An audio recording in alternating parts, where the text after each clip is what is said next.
এক অচেনা রোগ শহর জুড়ে ছড়িয়ে পড়েছে। সেরা ডাক্তাররাও হয়ে পড়েছেন অসহায়। প্রতিটি দরজায় মৃত্যু কড়া নাড়ছে। বাঁচার সব পথ যেন বন্ধ। ঠিক তখনই হাসপাতালের নিঃশব্দ করিডোরে দেখা দেয় এক বৃদ্ধ পরিচ্ছন্নতা কর্মী, যাকে কেউ পাত্তাই দিত না, অথচ তিনিই হয়ে ওঠেন শেষ আশার আলো। কে তিনি? কি গোপন শক্তি লুকিয়ে আছে তার হাতে? জানতে হলে শেষ পর্যন্ত দেখুন সেই রাতের রুদ্ধশ্বাস, অবিশ্বাস্য কাহিনী। ঢাকা মেট্রোপলিটন সেন্ট্রাল হাসপাতাল। তখন রাতের 2টো বাজে।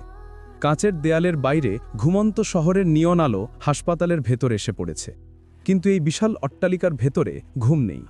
আইসিইউ এর মনিটরের একটানা বিপ বিপ শব্দ, করিডোরের ট্রলির চাকার ঘর্ষণ আর ডিউটি ডাক্তারদের চাপা কণ্ঠস্বর মিলিয়ে এক অদ্ভুত সুরের মিল তৈরি হয়েছে। আর এই সুরের নাম জীবন বাঁচানোর সংগ্রাম। এই আধুনিকতার কেন্দ্রবিন্দুতে, যেখানে লক্ষ টাকার যন্ত্রপাতি আর হাজারো এক অচেনা রোগ শহর জুড়ে